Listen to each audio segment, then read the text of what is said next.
Bem, amigos, vamos agora ao nosso segundo entrevistado desta noite, nosso querido amigo Olavo de Martino, por favor.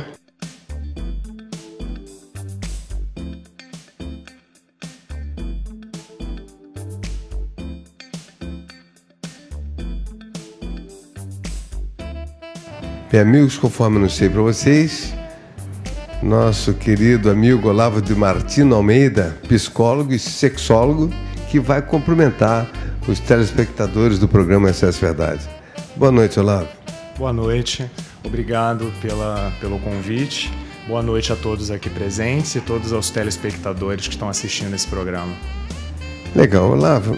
O nosso programa hoje está tudo em torno de saber o que vai acontecer, o que nós vamos... Bolamos algumas perguntas aqui um pouquinho capciosas para fazer a você. Eu estava doido para ver se isso aqui deslanchava de alguma forma, né? Que às vezes eu assisto altas horas, vai aquela mulher lá, dá uns toques lá, fala, não sei se vai estar adequado aqui, o que nós vamos fazer, mas vamos lá. Desculpe, eu gostaria de saber qual a diferença de sexólogo para terapeuta sexual. O sexólogo, ele é o estudioso do comportamento sexual, da história da sexualidade. Ele pode ser um antropólogo, ele pode ser um sociólogo, porque a sexologia ela é uma área interdisciplinar, abrange a medicina, a psicologia, a sociologia, a antropologia, e o terapeuta sexual ele já trata das questões no consultório do indivíduo. Então ele tem o manejo e a habilitação para cuidar dessas questões recorrentes.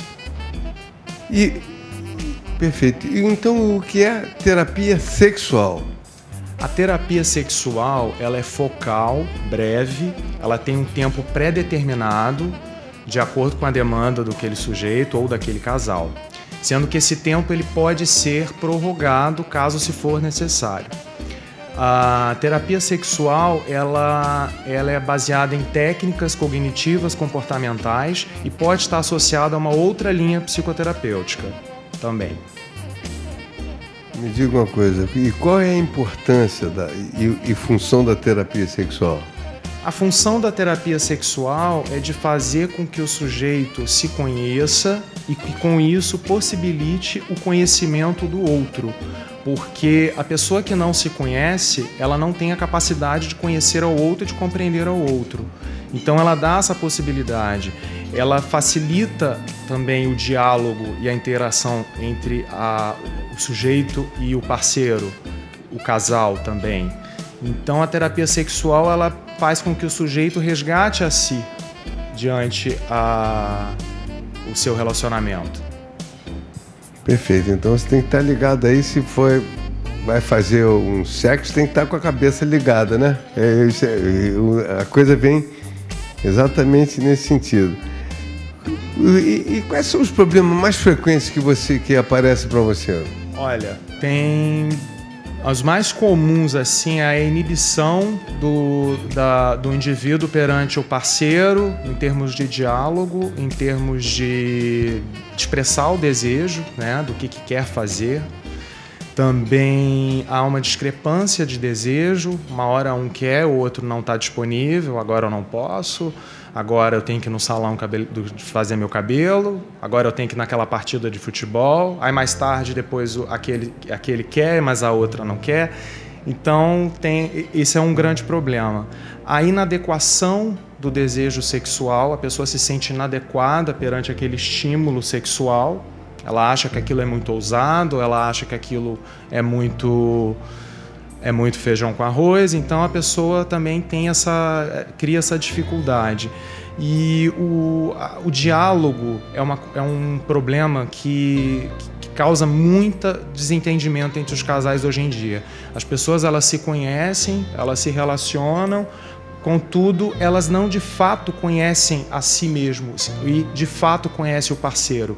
Daí, diante o primeiro problema que aparece, o primeiro bloqueio que acontece, a pessoa coloca uma culpa no outro e nem sequer resolve o problema. E daí conhece um outro parceiro e volta a repetir o mesmo problema, sem ter resolvido a questão anterior. Por acaso, nisso que você está falando, seria a disfunção sexual, Thaís? O que é disfunção sexual? Fica melhor assim, vamos lá. A disfunção sexual ela é um problema que aparece aí. A disfunção sexual é um bloqueio ou uma alteração na resposta sexual humana. O ciclo de resposta sexual humana ele foi definido através dos modelos de Master e Johnson e Ellen Kaplan. Então, ele ficou definido como desejo, excitação, orgasmo e resolução. O desejo é aquela fase em que há a construção da fantasia, a expectativa, que motiva o sujeito a ir buscar o sexo. A excitação é o momento em que ocorrem as alterações fisiológicas, né? O momento que o corpo começa a reagir, a responder àqueles estímulos do desejo.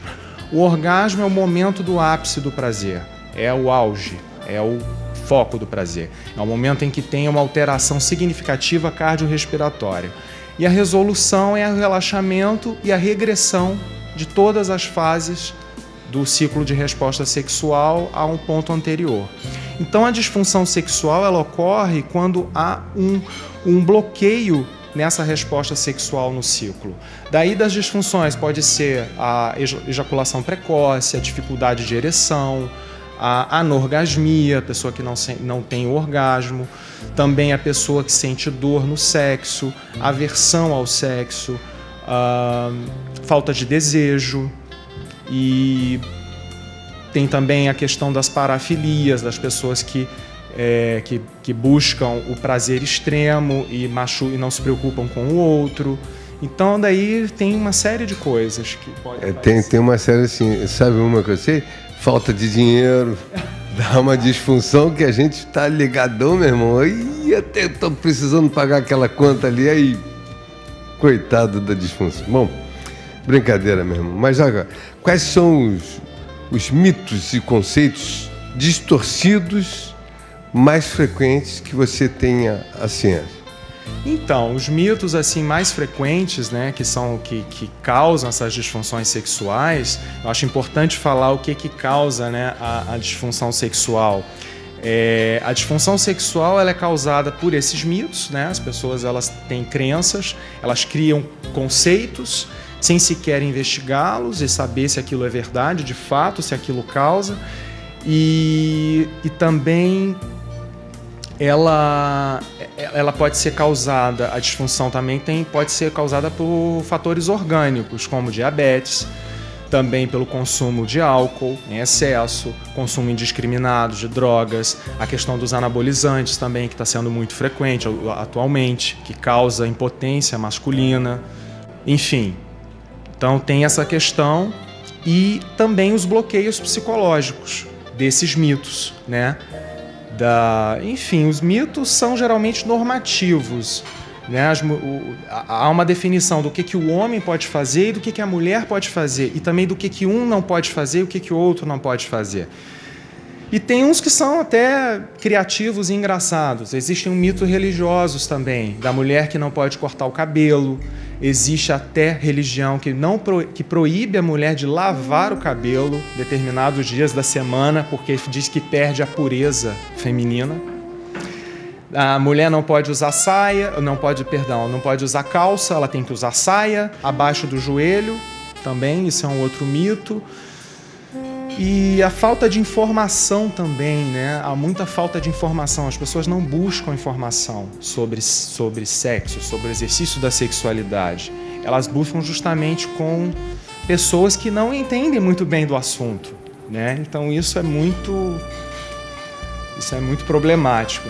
Olha só, eu quase que cometi um equívoco aqui terrível. Quando você fala assim, a falta disso, falta que falta de lavar, eu falei, caramba, eu já tomei um susto aqui com isso. Também já seria demais, né? Aí cai qualquer um. Bom, me digam o seguinte, como esses mitos afetam na sexualidade do indivíduo? Esclareça mais um pouquinho isso aí para mim. Eles afetam desde a prática da atividade sexual e até mesmo no cotidiano, do dia a dia das pessoas, nem quando as pessoas estão pensando em sexo. altera a maneira das pessoas se vestirem, altera a maneira das pessoas se comportarem diante do meio social, né? Altera a maneira que a pessoa se relaciona com o outro, a questão da maneira do homem se comportar, da mulher se comportar. Ele altera em diversas esferas do dia a dia. E também tem a questão e daí causam as disfunções sexuais, que eu já falei, né? E também tem os mitos que eu não falei na outra pergunta, né? E tem um mito também muito, muito importante falar, que é a questão da DST, que muitos homens que são machões, heterossexuais, eles acham que AIDS é coisa de gay, é coisa de... O que é DST? Ah, DST, perdão, doença sexualmente transmissível, né? É a sigla que a gente utiliza, né? Então, muitos homens acham que isso é coisa de prostituta e homossexual. E, na verdade, as DSTs estão por aí à solta. A sífilis voltou com tudo aí, tá uma grande contaminação de sífilis. A hepatite B também tá uma contaminação aí. Muita gente está tendo isso. As estatísticas dos centros de tratamento, né, avançado, eles estão revelando esses números. Então é importante ter atenção a isso, atenção também aos sinais fisiológicos que ocorrem, né, na parte genital. Então é importante estar atento a isso. Tem a questão também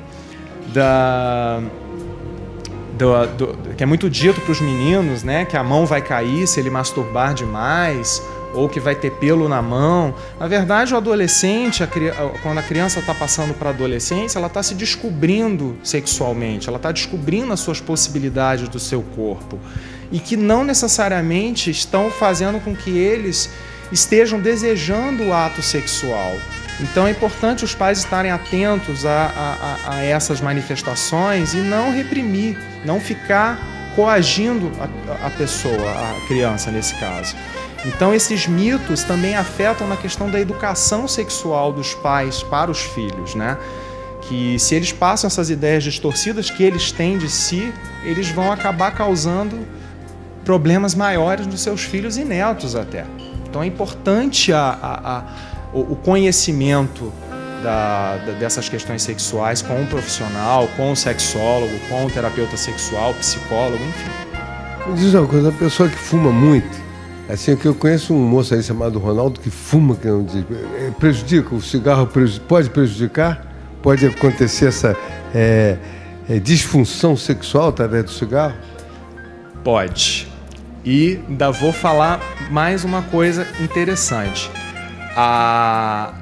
O cigarro, ele causa um bloqueio nas artérias. E como a artéria do pênis ela é a mais fina, então é o primeiro lugar que aparece é a incapacidade de ereção, a impotência sexual.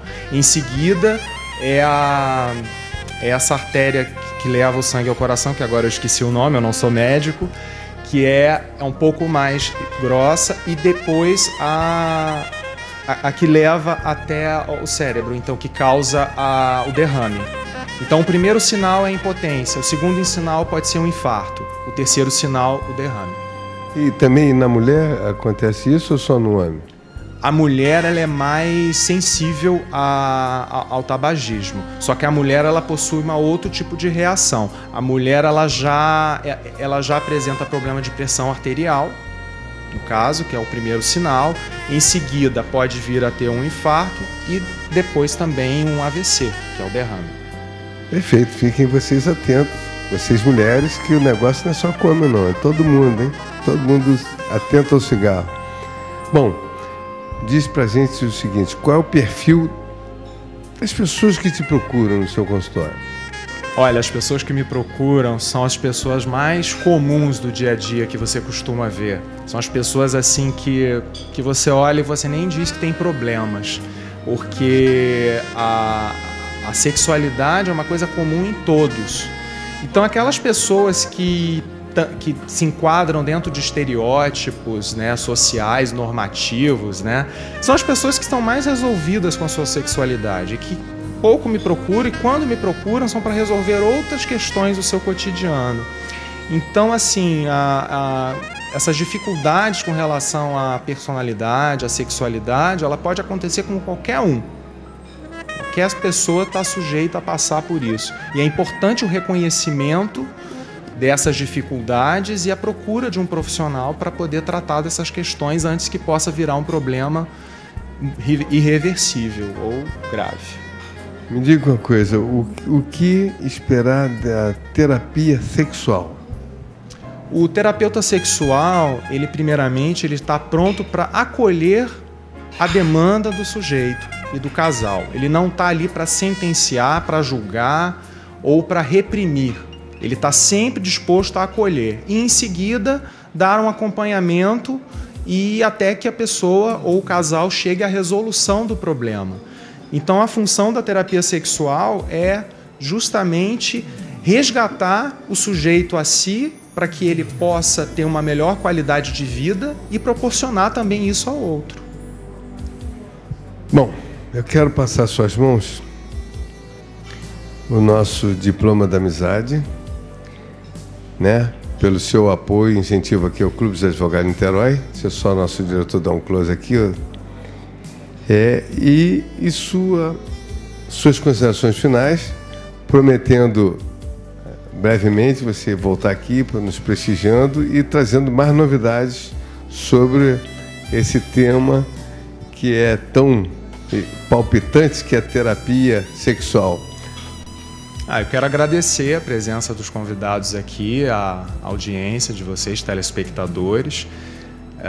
Espero que vocês tenham gostado e queria também deixar uma dica, né, para que vocês, você que é casado, você que tem uma relação, né, para que vocês façam da cama não só um lugar para dormir ou para fazer sexo, também para que se faça diálogo, também diálogo sobre sexo. A cama é o santuário do casal. Então, espero que vocês tenham gostado da minha entrevista. Eu posso deixar meus contatos? Por favor. Caso vocês tenham alguma dúvida ou queiram algum esclarecimento, meu e-mail é falecomolavo@gmail.com e meu telefone é 21 9856 4746. Perfeito. Você, à medida que você estava falando, nosso diretor tão rápido que já está aparecendo aí na telinha. Olavo, obrigado pela sua participação. Nós vamos dar uma chamadinha nos nossos comerciais e voltamos já já. Aguarde.